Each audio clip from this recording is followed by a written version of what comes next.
welcome to the School of Public Policy on a cold, crisp fall morning in Calgary, and welcome as well to those of us joining online.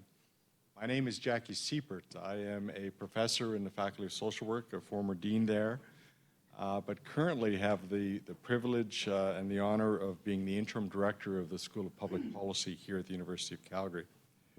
I would like to start today's event by acknowledging that we are gathered here physically on the traditional territories of the people of the Treaty 7 region in southern Alberta, which is comprised of the Blackfoot Confederacy, the Siksika, Piikani, and Kainai First Nations. It also includes the Tsuut'ina First Nation and the Stoney Nakoda, the Chiniki, Bearspaw, and Wesley First Nations. The City of Calgary is also home to Region 3 of the Métis Nation of Alberta. So these are very special lands that have been gathering places for many, many generations. The School of Public Policy is Canada's leading policy school. We produce evidence-based research on a variety of policy issues, from homelessness to a corridor in Canada's north, from immigration to health funding, and of course here in Alberta, and particularly in Calgary perhaps, energy transition is a very important topic for us. It's one that here at the School of Public Policy we spend a lot of time thinking about, talking about, and working on. We are very pleased this morning to be partnering with the Institute for Research on Public Policy for this event. This is part of their 50th anniversary series on what should be on Canada's policy radar. Clearly, the topic of energy transition needs to be on that radar. There's a need in this country to recognize the challenge of energy transition and to consider how we navigate that volatility, that fundamental shift in our society that arises from this transition. The work taking place here at the school will support policymakers as they grapple with this issue so that the ideas, the practices that evolve from these conversations really help set the future for our country and indeed the entire planet. The school also plays a role in training future leaders and policymakers to think about issues such as energy transition, along with the other key policy issues that we have in this country. So I'm particularly happy this morning to let you know that today we have a number of our students here, students from our Masters in Sustainable Energy Development program, as well as students from our Masters of Public Policy program. If you get a chance today, those of you here in person, take a few minutes and chat with them about what they are learning and thinking about on this topic. And I would say that having seen some of the students this year over the last couple of months, I know that they have brilliant minds. They join the other brilliant minds in this room, and the conversations will be rich. So I wish you a vibrant and exciting conversation today. Thank you again to the Institute for Research on Public Policy for being such a good partner, and have a wonderful day.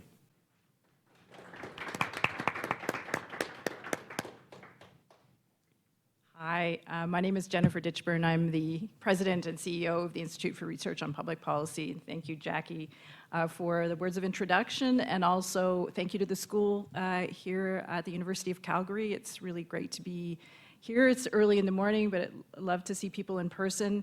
This is actually the last of 9 events that we've co-hosted since March at Schools of Public Policy and Public Administration. The last 5 events, I just want to also thank our presenting sponsor, Van City, that supported the last 5 events that we've held this fall. And we asked each of the schools to come up with a topic that they thought should be on, as Jackie mentioned, on the radar of decision makers in Canada. And it was the students and the faculty together here at the University of Calgary that helped choose the topic and the panelists that they wanted to hear from. And what's really hit home for me now that I'm at the end of 9 events across the country is how much they all intersect with each other. And the topic of energy transitions, for example, could be discussed in the context of nearly all the other topics that we've discussed at these various events: housing, regulatory governance, indigenous governance, political polarization, and climate resilience. Working in a think tank or at a research institute, a university, or any other group that deals in evidence-based research these days means looking at public policy challenges in a much broader way than before, and considering how different social and economic and environmental systems interact.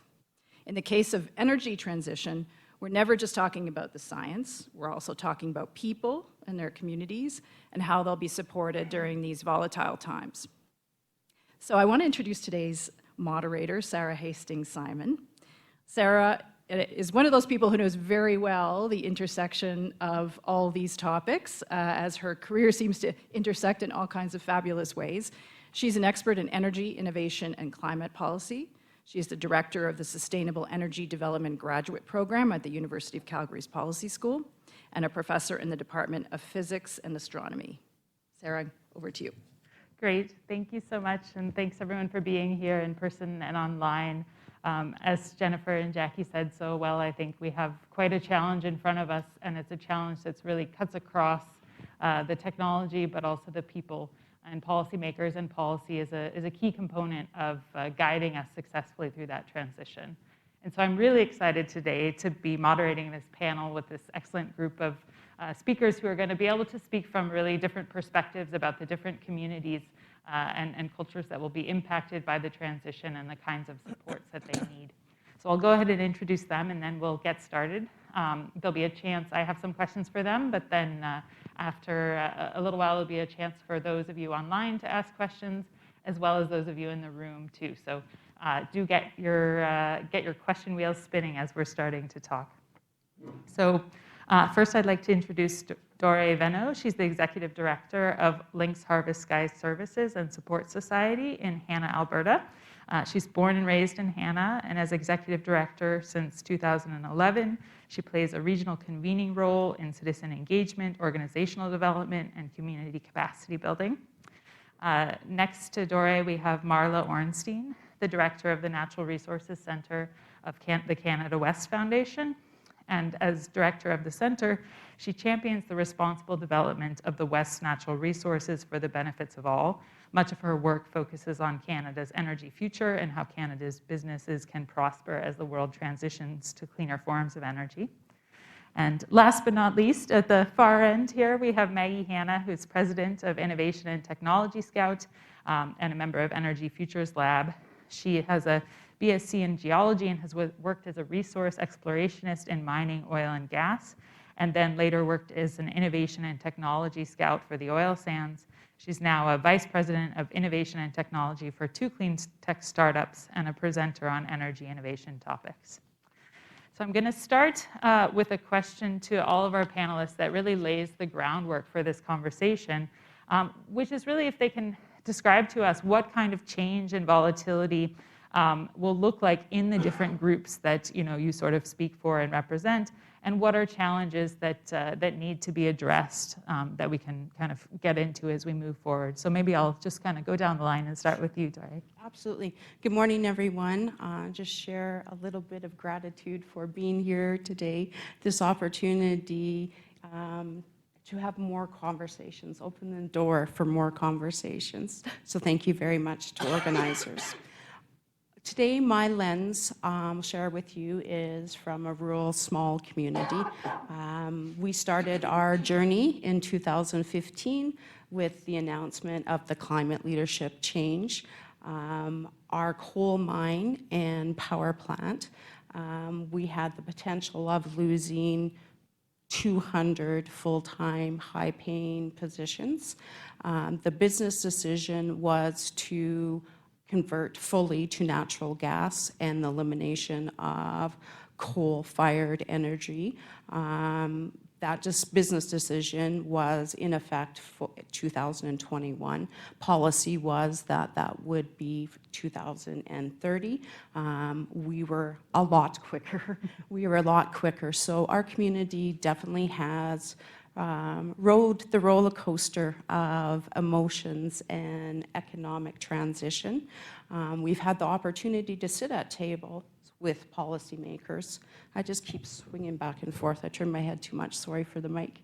And one piece that we found really was missing was social services.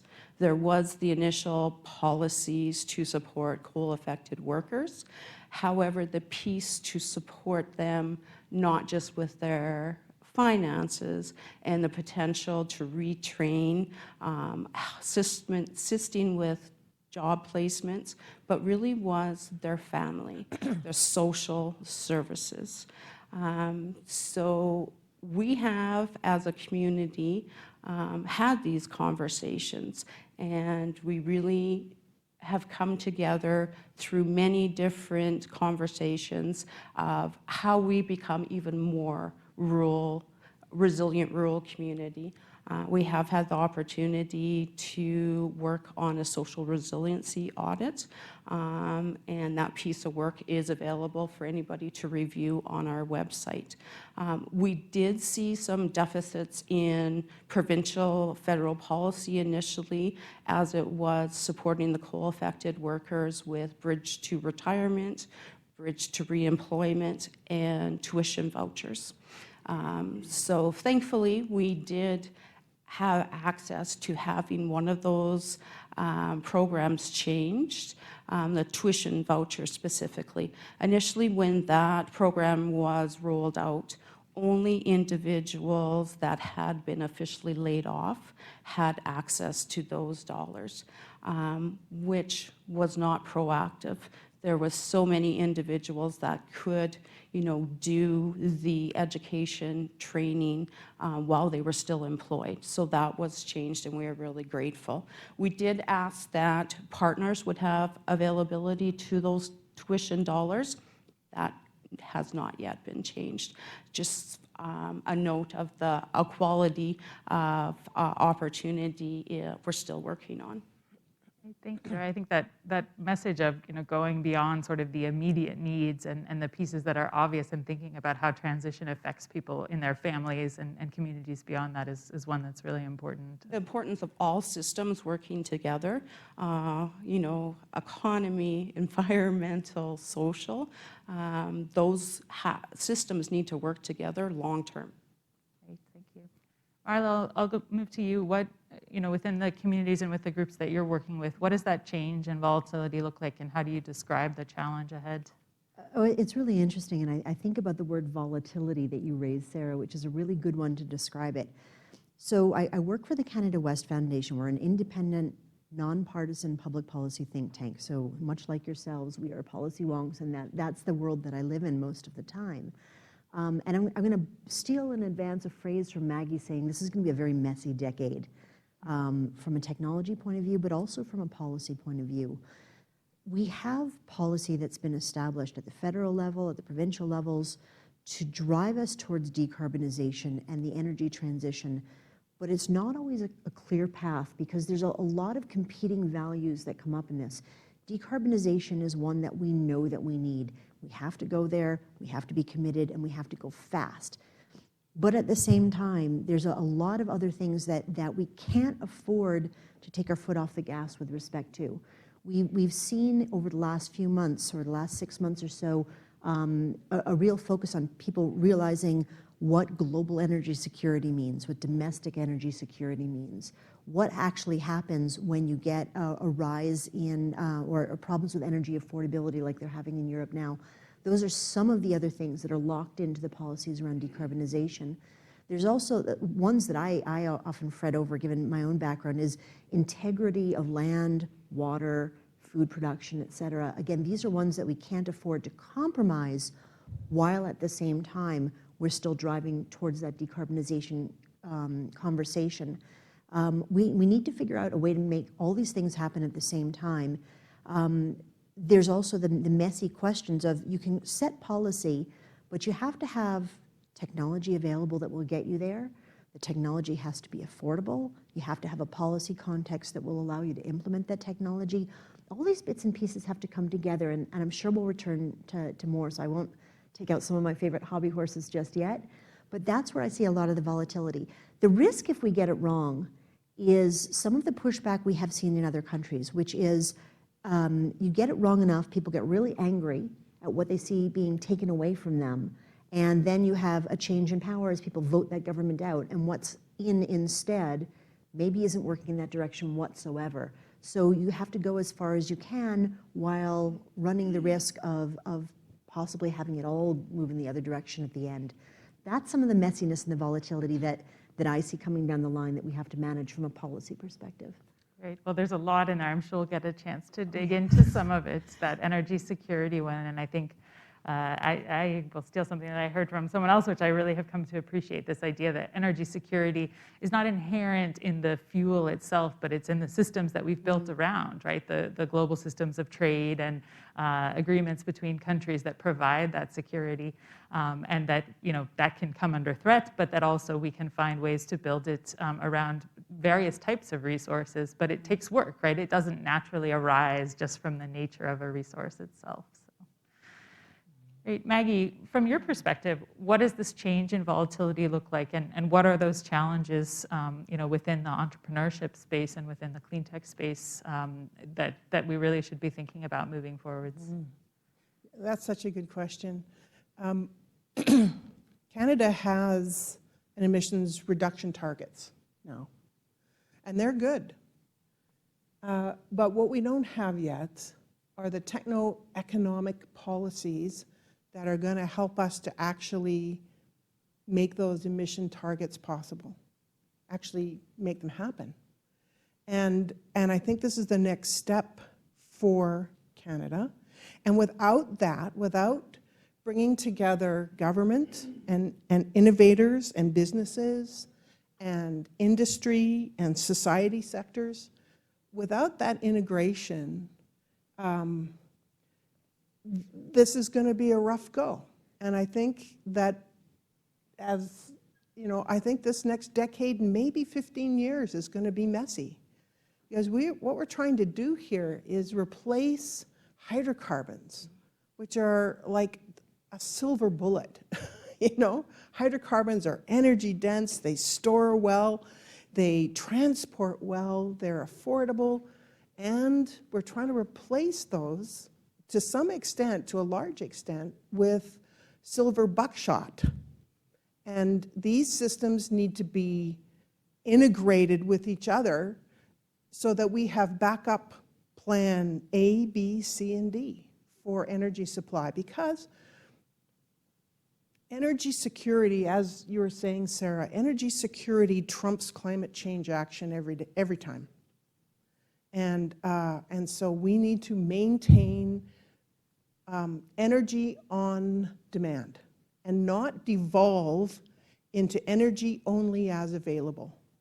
And the challenges with this right now for the innovation community is that the US has put in place the Inflation Reduction Act, and they are putting money a lot of places in the innovation community. And we don't have that here in Canada to the same degree.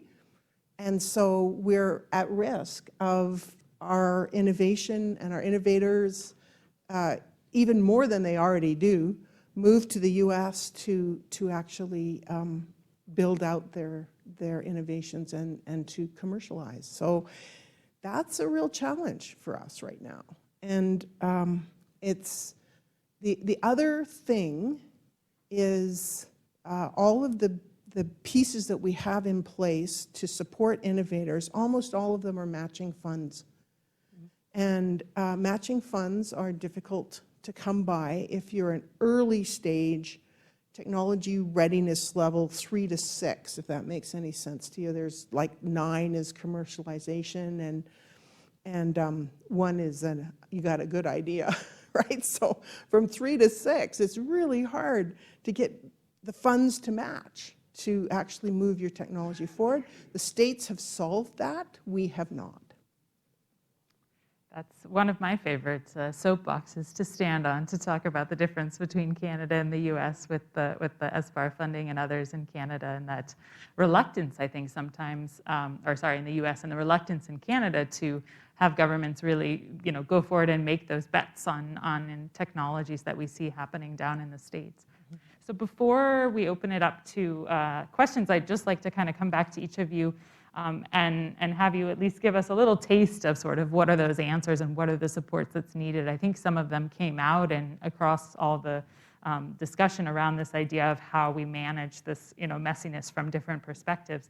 But maybe Maggie, I'll start back with you. You started, I think, to talk a little bit about that direct support. What are some of the other things that you think that policymakers should be aware of as they're planning for really keeping that innovation here in Canada, supporting it and nurturing it at home? Mm-hmm. Well, as usual, policy is a lot about who pays for what and when. And so we have to start making bets, technology bets. And we have to, not that we don't support the things we're not putting bets on, but we put major support towards the things that we think we're going to need. And things that, if they're successful, will have a higher level of effect. So there's like these different levels. A technology, if it's successful, might be just continuous improvement. And it might be step change. It might be game-changing, and it might be world-changing. We have a lot of game-changing and world-changing technologies here in Calgary that are moving along with, that are going to change the world, I would say. And they require support in terms of reliable policy so that investors have a way to have some comfort that we're not going to just change the government and now, carbon tax is going away. And we require a stable policy environment that is moving forward, that is set for the future, that this is what it is, this is what we're going to do, and this is how we're going to support these guys who have game-changing technologies. These are how we're going to support these guys who have technologies that are, step change or whatever. And that has to be done in a transparent way. So. Right, thank you. Yeah, that policy certainty, I think, Marla, that comes back to your point around, how do you move the country and the people and the companies along in a way that doesn't lead to whiplash? What are some of the elements that you see as key to make that happen? I think what Maggie just said about stable policy environment is really key. In order to make investments in decarbonization technologies, companies and industries need the certainty that the policy is going to be around for a while. You don't put something in because you assume there's a $170 carbon tax and then it's gone the next day, and how do you explain that? So we need that, but we also need, I think, transparent and understandable policies within each one, but also in terms of how they interact. I know this stuff is complicated, but sometimes it's almost impenetrable. I spent about 1.5 years trying to figure out the clean fuel standard, and I still don't have my head wrapped entirely around the nuances of this. The intention of something like the clean fuel standard is to drive certain types of behavior.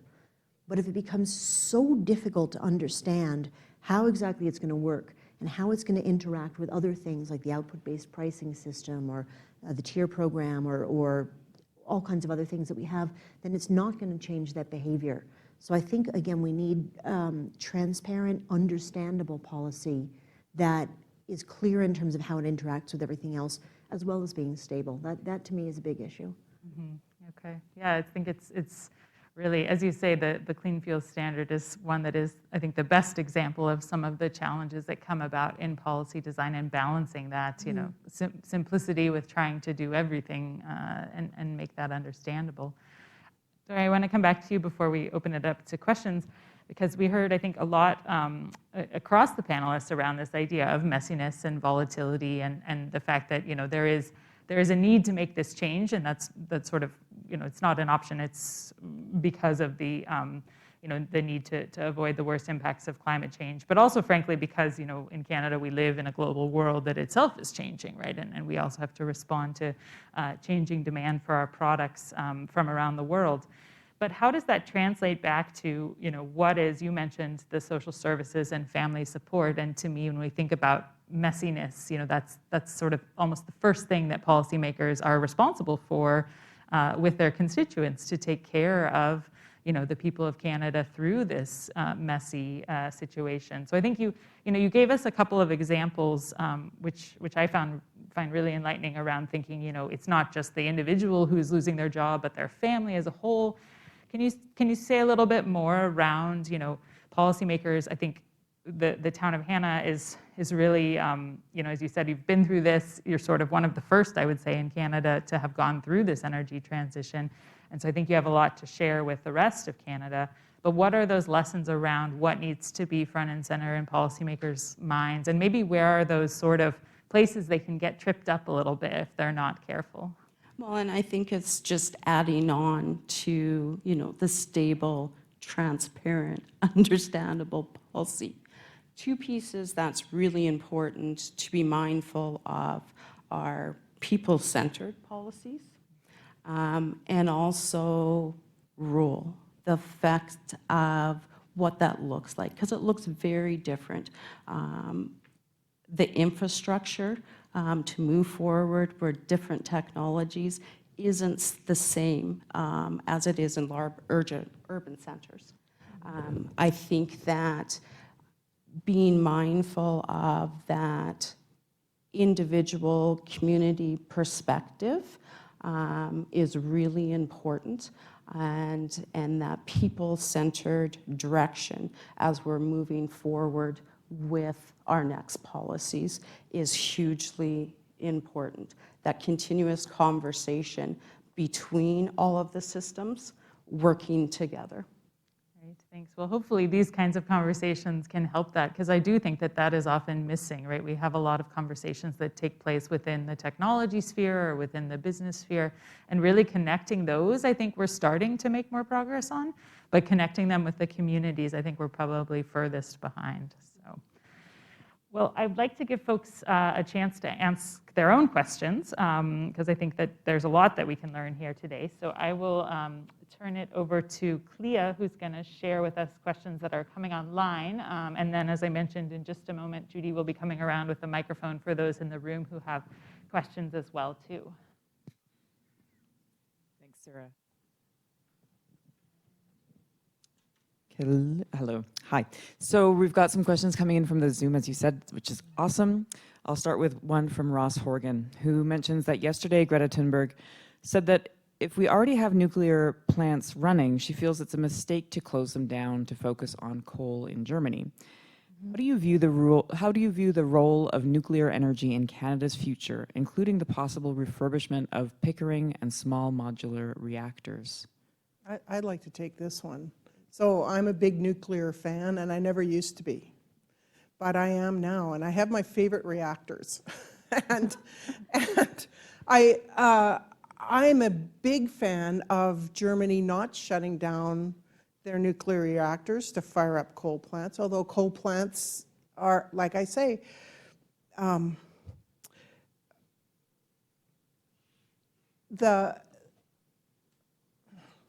have COVID brain. I just want to say I stop in mid-sentence sometimes. Coal plants are great for reliable electricity that just keeps on ticking. It's affordable, but the emissions are not tolerable anymore. And so reliability trumps climate change every time, and we see that in Germany as a really good example. Pickering absolutely refurbish it, absolutely. And we need to move into more molten salt reactors. Molten salt reactors are the best thing since sliced bread, you know. They have this natural ability to self-regulate. So the nuclides that are colliding are inside molten salt. So what happens is when it starts to heat up too much, the salt expands, just naturally, by physics, just expands. And that makes those nuclides farther away from each other so they don't hit each other.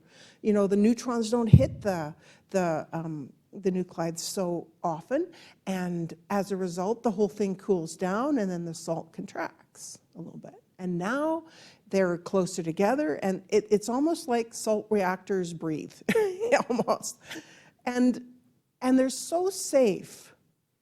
There's several that also can burn nuclear waste. The Moltex, I love them. Terrestrial out of Ottawa, they're a great system.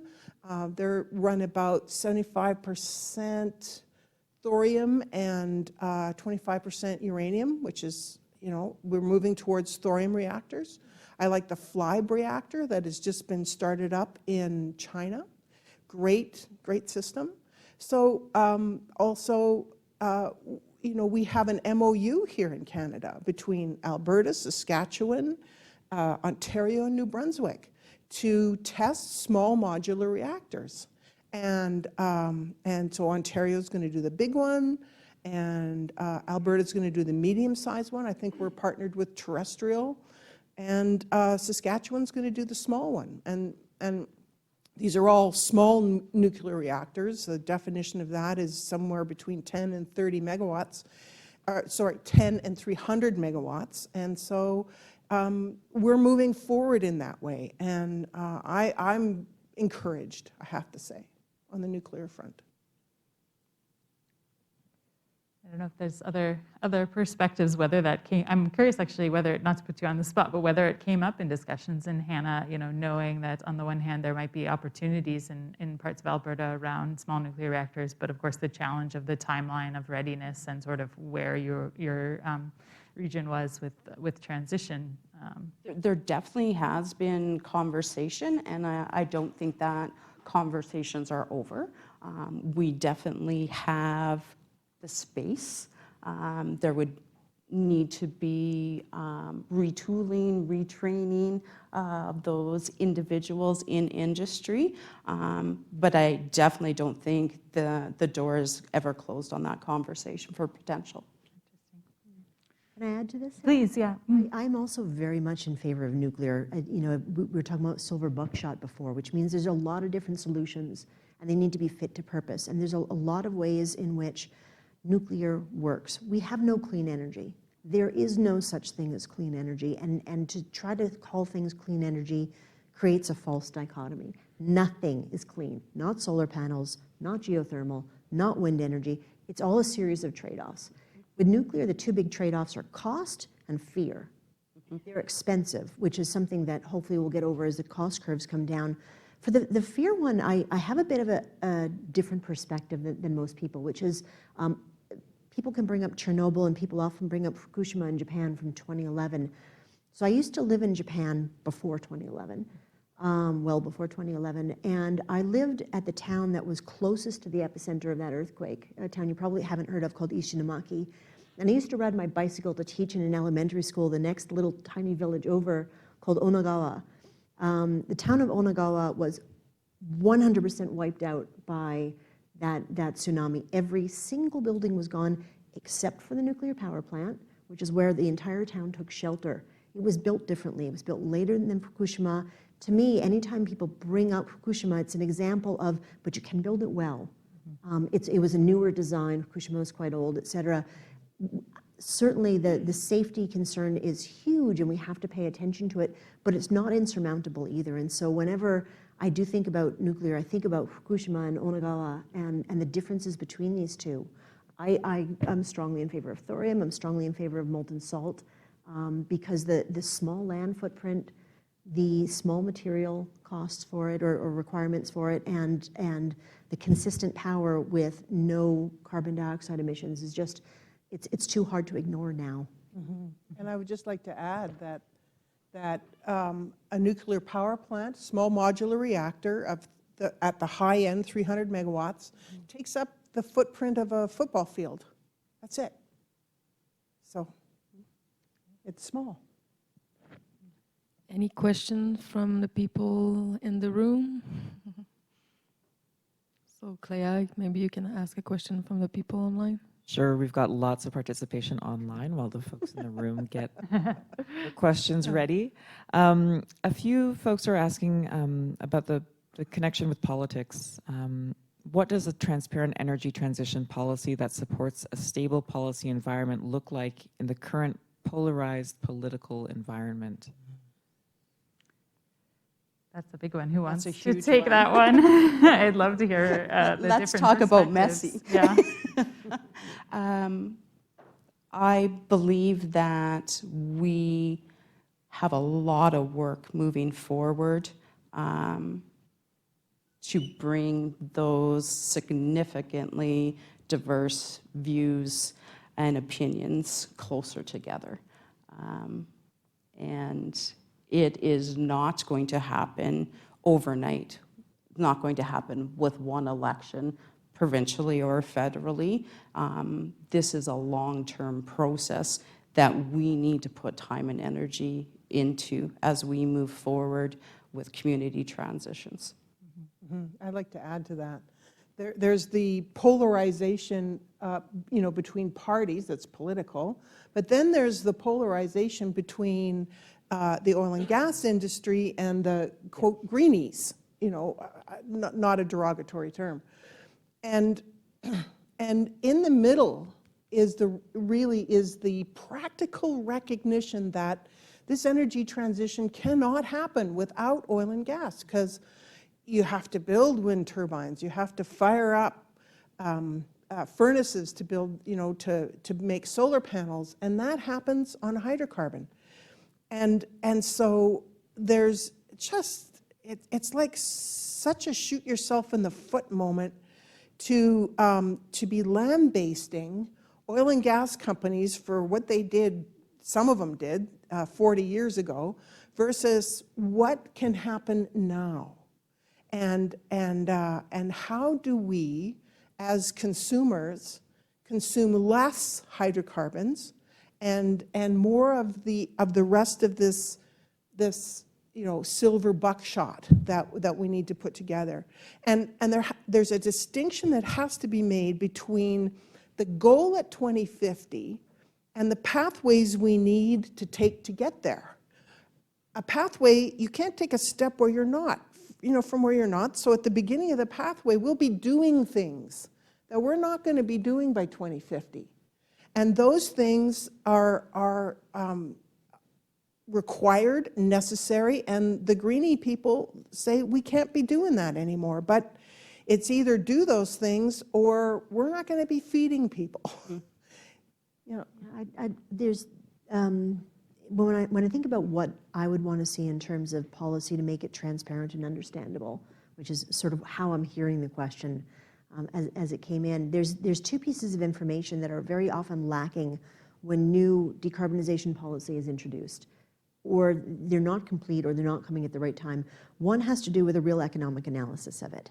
And again, if I think about the Clean Fuel Standard, the economic analysis, which in my mind was not a credible economic analysis, came at basically at the point at which it was introduced. It was at the tail end of the whole thing. So it's really hard to gauge the question of benefit versus cost.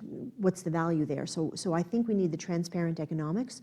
And the other piece of the puzzle that we need when something's introduced is again a credible accounting of saying, what's this going to do, not coming into a blank slate, but given all the other policies that are already in place. And that's something that's really tricky, because no new thing that's introduced is coming in to a green field, so to speak. It's landing in the context of a lot of other policy that's there already. And sometimes the assumptions I see being made are this would do this as though nothing else existed. And so is it going to make this much of a difference? Is it going to make this much of a difference given what we already have? Is it going to cost this much, or is it going to cost this much? This is information that I want to know to be able to weigh the value of a particular approach. I'm not quibbling at all with the objective of where we get to. It's the question of how do we get there? Are we taking the smartest road to get to where we need to be? One that is cost effective, one that we're likely to actually get all the way down, one that doesn't take us way out of our way, et cetera. Those are two pieces of information that I definitely want to be cleared up as we continue making policy that gets us to where we're hoping to get to. That need for information, I think, is an interesting one, and that idea of sort of where you would be headed in the absence of a policy and what does policy do. I know, Dora, you mentioned this idea that the coal phase-out policy has a deadline of 2030, but that there was this business decision made to actually repower to gas sooner than that. And to me, I'm trying to formulate it exactly the question. Maybe it's sort of, tell us more about how the community faced that. But I think one of, I'll take my moderator's prerogative and add one point here. But I think one of the challenges that we face in Canada is that we're not always being honest, within the policy discussions around what would be happening in absence of policy, right? And given all the change that is happening outside of Canada, given all the change that's happening on the technology side, I don't think that we wouldn't be continuing in this business as usual world, even if all of Canada's climate policy went away. And so given that, how do we sort of assign impacts to policy versus other things? And how does that change the conversation at a community level when there are those different forces that are driving it? Well, interesting enough that the very liminal space that our community was in, waiting for the policy to actually come into effect, was probably the most difficult time. The not knowing was significantly more difficult than the day the last coal went across the highway to the power plant, because then folks, community, industry knew what we were dealing with. But from 2015 to 2021, we saw significant increase in needed supports with mental health and addictions. We saw a significant increase in domestic violence cases in our region, and the privilege of knowing wasn't felt in our region. So that really difficult transitional not knowing space was actually more difficult than the day the change happened, and the single change of the elimination of coal-fired energy. When that gas conversion was official, people could then deal with it. Interesting. Thanks for sharing that. I think we have a question in the room. So. Yes, I've worked with hydrogen. There seems to be an awful lot of enthusiasm going towards hydrogen. However, working with it is extremely dangerous. I see nothing in the policies or comments bearing out how a safety issue of dealing with it. And remember back to the Hindenburg, which should be in everyone's mind. Is there any thought in the policy today with the move towards hydrogen? Because there's a lot of enthusiasm for it. Is there any thought in people's minds of the safety issues in handling hydrogen? Well, I'm the hydrogen chick here. And I would just have to disagree with you.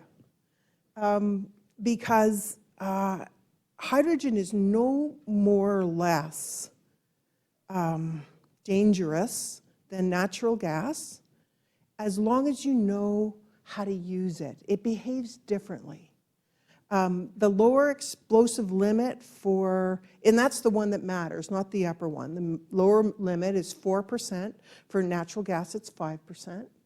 And the Hindenburg, I mean, that, people always ask me, well, what about the Hindenburg? and the Hindenburg was a lighter than aircraft filled with hydrogen that went across the Atlantic at a time when no other plane could do that. And it was the precursor ship, the Graf Zeppelin, actually made 1 million miles of transit before the Hindenburg even came online.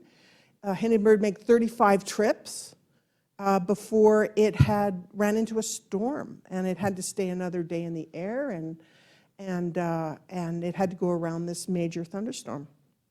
So when the Hindenburg dropped its line to the ground, the spark went up and lit the flammable surface of the dirigible on fire, which then lit the hydrogen on fire, and the hydrogen went straight up. So you know, I think it's the wrong question to say how many people died in the Hindenburg. It was 35, I think, out of 92. And the question is, how come so many people lived?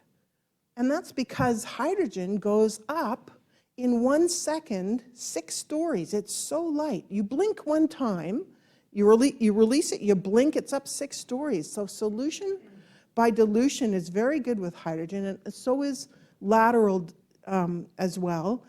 You know, and I hear your point. You know, it's not something we're used to using, but we deal with flammable things all the time. We gas up your car. You have natural gas coming into your boiler in home. We deal with these things all the time, and when we get the proper systems in place, I think we'll find that hydrogen is as safe, if not safer in a lot of circumstances than natural gas. You still don't want to be releasing it indoors because it will blow up, and the hydrogen flame front is quite a bit faster than natural gas, but you don't want to be releasing natural gas inside either. So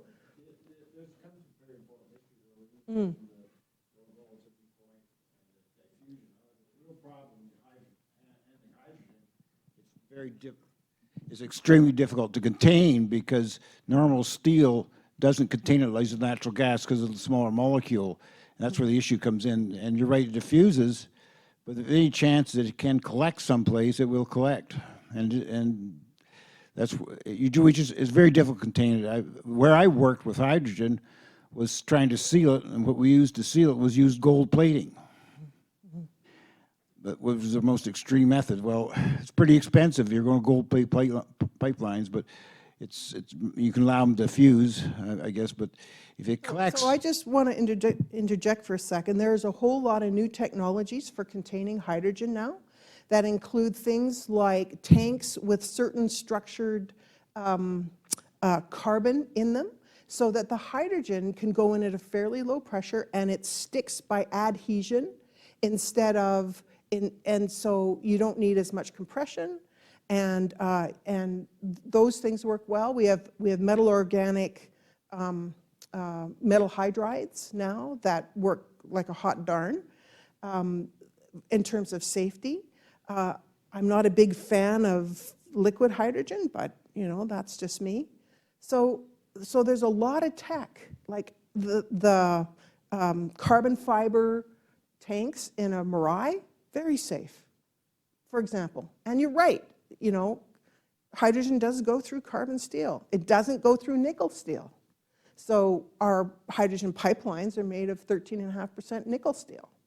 And you know, there's ways around that are coming faster than you think, I think. Yeah. We have lots of great questions still coming in online. What does just energy transition mean to you from the local to the global level? Great question. I think everyone has a perspective on that one. Marla, we'll start with you in the middle. Oh, I thought you were going to start with Doria. Because Okay, we can start, yeah. Here's our We'll start with local. natural I feel points like of, I picked on her last. No, certainly. And I've had the opportunity to have many interviews with journalists, with academics, specifically on, you know, just transition. And it hasn't been a just transition, but we can learn from that. And we will move forward to share what we could have done better with whoever will listen to us, with the long-term community transition. All voices have to be at the table. And just to kind of poke on that, so the idea of all voices at the table, I think that sounds very important. How do you create structures that enable that to happen, right? I think in our rural regions, we're probably 3 steps ahead of most relationship building. Out of necessity for century, we've worked well with our neighbors out of necessity. So the relationship building is not new, and we can have really difficult, hard conversations because we have trust built. Okay, that's an important lesson, I think, for those of us not in those communities, and then the investment that has to happen to build relationships, right, where we're not, I think, necessarily doing a good job having those difficult conversations in a polarized space. Well, and so to add to that, so you don't create that we versus them and that defensiveness on behalf of the community to be talked at, told what, it needs to, there needs to be that, I guess, just, you know, in the conversation of that continuous, transparent, hard conversations. And that's the only way you're going to move forward, if there is engagement from the community. Thanks. Marla? I think I'm just going to stay out of this one. Okay. Dory's got a lot of Wonderful. Thanks for that question. I think that's really key to a lot of what we're talking about. And I mean, it always strikes me that we're having a lot of conversations about the need for it, but I think we're not quite there on really how to actually make that happen, right? And how policymakers can enable it. And I just had a thought about this. You know, we said before, you know, this is going to be messy, and a lot of our systems have to change. And energy and climate are the 2 number 1 things that affect everything, and money's number 3. And so we have this opportunity right now to really change how we do things.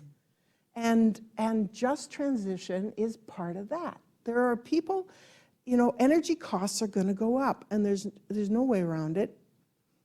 And people who are living closer to the line need to be able to turn on the power and cook dinner and not have that cost an arm and a leg. So you know, policy and regs, perhaps something like every household gets X for supper hour, X power at this price, and if you go over that, then you pay more for it. So that whole demand response kind of thing that's tailored to accommodate people being able to afford to come home and cook supper on an electric stove, say. Yeah, that need to, I think, similar to the idea of all voices at the table, there's a question inherent there of, you know, how do we make sure that we're taking care of all people through that transition, right? And recognizing that there are different challenges that are faced, and the need to sort of, you know, walk and chew gum at the same time, and that we have to plan for that transition, but you have to make sure that you're not leaving people behind in the short term. I think it is doable, right? I think sometimes that gets put forward as, oh, well, you know, if this impacts energy prices, therefore, if we care about, you know, people that might face energy insecurity, we can't move forward with it. And instead, the answer needs to be, how do we do both, right? And how do we even, you know, I think the even harder, but even more perhaps rewarding opportunity is to, you know, moreover use the opportunity to look at ways in which we're actually failing to take care of people in today's society, right? And that's, you know, I think it's challenging because it adds another layer of complexity to solving the problem. But as you say, if we are going through a period of intense change, then it does open up opportunities to, you know, address other problems. And maybe that gets a little bit to Jennifer's point at the beginning that, you know, if you're thinking about other issues in Canada, they can be, understood or worked on through this lens of our changing energy systems as well too. So, great, thanks. It looks like we have a question in the room. Yeah, I and just we have one more question. online. Thanks so much for the great conversation. My question relates to the policy environment in the US versus Canada. And in the US, certainly since the introduction of the IRA, you have a lot of carrots down there. And in Canada, you see, some carrots and, some sticks as well. So moving forward, if the goal is to have Canada be more competitive with the environment in the US, what do you see that mix of carrots and sticks looking like? Question. Does anyone I'll want go to take a I'll go stab at that? forward on this one. Okay. It's a great question. I don't have an easy answer on this one. Looking at, I know that they're calling it IRA to try to separate it from the Irish Revolutionary Army, IRA. I don't, yeah, again, they chose the acronym, so. They did. It's a big bill, and there's a lot that's in it. And I know that ostensibly it comes with something like a $350 billion spending tag with it. I've heard estimates of it may actually be more like $800 billion. I don't know if that's the case or not. It's big. And I've been asking people, and I'm curious to hear Sarah's opinion on this, about the extent to which it will be good for Canada versus bad for Canada. Does it compete against us and lure away innovation and drive things more to the States? Or will it have more of a trickle-down effect where it brings down some of the cost curves on things that we would want to implement here, maybe brings in Canadian companies and workforces? Maybe it's a bit of both. I don't know. We probably can't afford to get into an arms race of carrots, but at the same time, if we do nothing, we also don't want to watch innovation just drain away here. So I would toss this back to our very wise moderator, and I'm really curious what your answer is. Yeah, I think you're right. I think you said it really well in that, we can't afford as Canada an arms race with the US on innovation spending, right? We'll lose. I think it is important that we, as Maggie brought up, that we are really focusing our carrots, if you want. There is, our climate policy in Canada it looks a little bit looks quite a lot stick-like, but in the implementation of a lot of the carbon pricing and things, there's kind of a lot of carrots there. So I think one of the important responses should be to really look at that. How do we focus our innovation spending? As to whether it's, trickle down good or kind of competition bad, I think there we really, to some extent, control our own destiny, right? And so if we start to plan for the demand for goods and products and raw materials, frankly, that the U.S. is going to need to achieve all of the goals that they've set out and actually spend all that money, I think we have incredible opportunities, right? And we have, we have electric bus companies. We have, as we sometimes talk about here in Canada and in Alberta, we have a lot of natural resources, the metals and minerals that go into these products. So I think there is an opportunity there that if we go after it, we have the chance to be a provider of choice and a trusted trading partner to the U.S. on that. If on the other hand we choose to sort of ignore that change that's coming, then I think we're at threat of seeing demand for our major exports decline without a replacement. So it's really, I think, more important than ever that we plan for what it is that the rest of the world, and in particularly our closest neighbor, is really doing on the policy side. Great question. Thank you. I'll ask another one from online, and then we'll have one more question in the room before we wrap. This one is to Doré from Alison Mosowicz. Do you see the social resilience study or Hannah's experience being scalable for larger job loss as we move away from combustible energy sources? Absolutely. I think that we would definitely have to look. It's maybe not all of, but there's pieces of it and the process that I think is so valuable to share with other communities. So kinda, but definitely would be really interested in having further conversation. If you want to send me an email, we can definitely talk offline about that.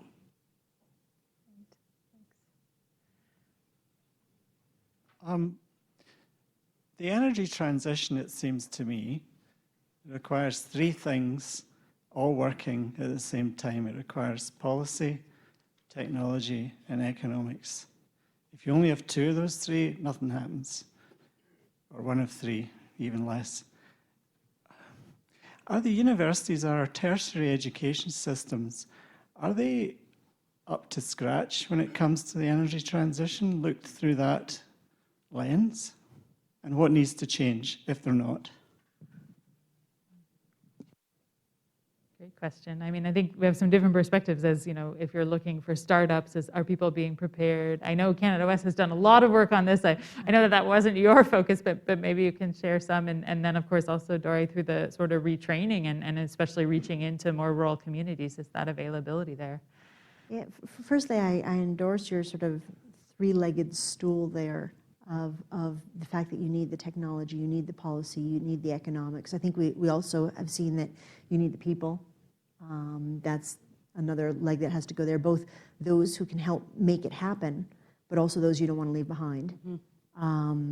So you start adding a lot of legs to that stool pretty quickly until you get a little octopus stool going on, and they're all important in my mind. I personally can't speak to whether the universities themselves are preparing for change on all fronts, but I can also say that this is all the institutions at once. This can't be done without the rural municipalities being ready, without the government being ready, without institutions, things like Alberta Innovates or Emissions Reduction Alberta also being part of this picture. This is an all-hands-on-deck effort. I can't overstate how massive this change is going to be and the extent to which it is going to reach its little fingers into every aspect of what we're doing. The thing that makes me really enthused when I think about where we're at in the energy transition is it can feel really painful right now. What we're doing is we're looking at and saying, look at all our broken eggs, not look at this beautiful omelet that we've made at this point. We're not at the omelet stage yet. We're still throwing the eggs onto the floor. But there are worldwide and within Canada so many brilliant minds who are working on this right now that it gives me more encouragement that we're actually going to get ourselves to a good place. Maybe not the optimal place and maybe not on the easiest path, but this is not just a small number of scientists off in a corner someplace trying to figure out how we do things better. This is a society-wide values shift and a change in our institutions and technologies that are going to keep up with that. It seems to be all hands on deck right now, and that part makes me happy. I'd like to add to that. It is, you know, if I want to innovate a system, I start with it's complicated, right? Complication is where you have all these pieces that are different from each other and you don't know how they relate to each other, right? That's complicated. But when you start to work with those pieces, you start to see where the connections are. You start to see that, oh, if I change this, these three things change in that way. Now we've moved from complication to complexity. And to be able to understand the complexity of a thing means that we're set up now to do systems thinking. Now we know what it is. We know how everything connects to everything else, and now we can say, so if we want a better system by 2050, what does that look like? And then you say, how do you get there from here? What's the pathway, and how does that pathway change as you go? So it's, are the universities,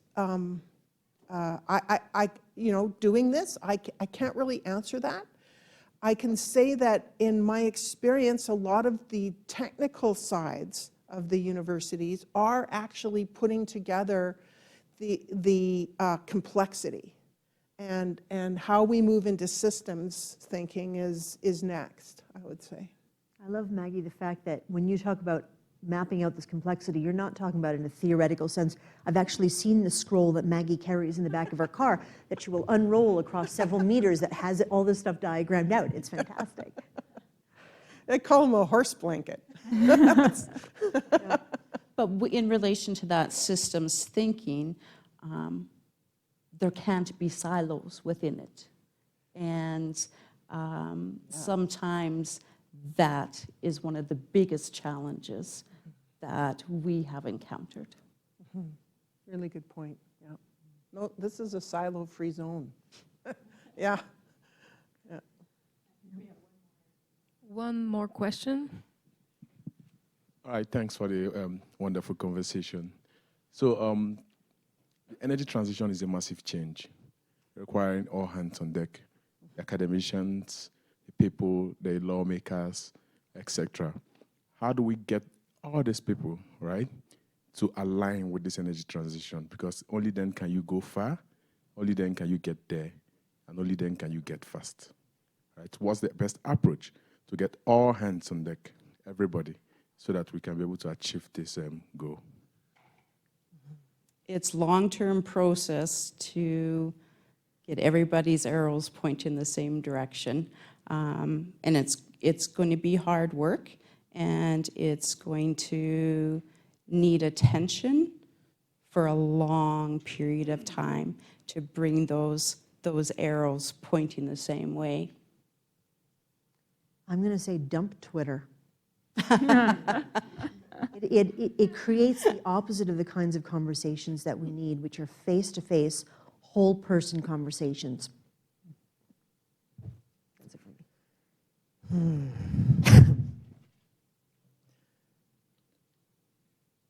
I would say that things don't actually have to be all lined up in the same direction. They have to be roughly the same direction. You know, some can be a vector this way, some can be the vectors that way, but they're all kind of going in the same direction. Move in the same way. Yeah, they don't have to be perfectly lined up. And I would say intention is everything. Like, you can do exactly the same thing with a different intention and you'll get a different result. So what we need, I think, is an alignment of intention first. Yeah. Great question. I see Jennifer jumping up. Should I wrap things up, or do you want to go ahead? You go ahead first, and Okay. I'll do the wrap up. Wonderful. Well, thank you all for such wonderful questions. I've been thinking about, how to bring this conversation all together, because I think we've heard so many things and so many excellent ideas. So I just wanted to pick a few that really stuck with me around the need for policy transparency and certainty, and to build that with all voices at the table. I think that the last conversation that we were having there really spoke to that, and this idea of silos. And that, when you are going to bring in the three-legged stool and add community to it, I think that's maybe the most challenging piece with our existing policy institutions, is the degree to which they are siloed, both in terms of thinking about, technology and then how that technology impacts individuals. But even when you get down into the, details of the technology itself, and you have a, say, natural gas distribution company and regulators that don't necessarily talk to the electricity side. And so how do we really, for policymakers to find ways to bridge those silos? I was also, maybe just to end on that point, we talked, I think, a lot about the challenge and the volatility. And Dory, I thought your point was really interesting, that the most challenging time was not actually when the plant had, finished the transition, but that it was in between. And so now that period of sort of the planning and the waiting and needing to rely on the ability to have those difficult conversations, not on Twitter, but face to face, and in that complexity, is really important. But I think that gives me some hope that just because, we may find it very challenging in the middle, it doesn't mean that, we won't eventually get to our omelet and to our beautiful scroll of solutions together. So thank you all so much for sharing your perspective today. I know I learned a lot, and I'm sure our audience appreciated it also. Thank you, ladies. I want to add my thanks. Yes, thank you. I think we should give them a round of applause. Thank you. Thank you. Thank you, Sarah, Dore, Marla, Maggie. It was really a wonderful conversation. And Marla, I'm struck by what you were saying about face-to-face, whole-person conversations, because certainly I think for people here at the university and for think tanks like the Institute for Research on Public Policy, Canada West Foundation, other organizations are trying to convene people to have these types of conversations and make sure that we don't fall into silos and that we support evidence-based research. And certainly that goes to the mission at the IRPP. So I really appreciate this as a great way for us to cap off 9 events that we've had this year. So I want to thank the University of Calgary School of Public Policy for co-developing and co-hosting this event with us. It's been a delight to be here, and I'm like full of early morning energy after that conversation. I'd also like to thank Van City for its support of the 5 events that we've held this fall as a presenting sponsor. Et j'aimerais aussi remercier l'équipe de l'Institut de recherche sur la politique publique, surtout Judy Mani, Cléa Desjardins, Ricardo Montrose, and all the rest of the team at the IRPP. We are Montreal-based, in case you're wondering why I suddenly started speaking French, and we're a bilingual organization. But it's been really wonderful for us.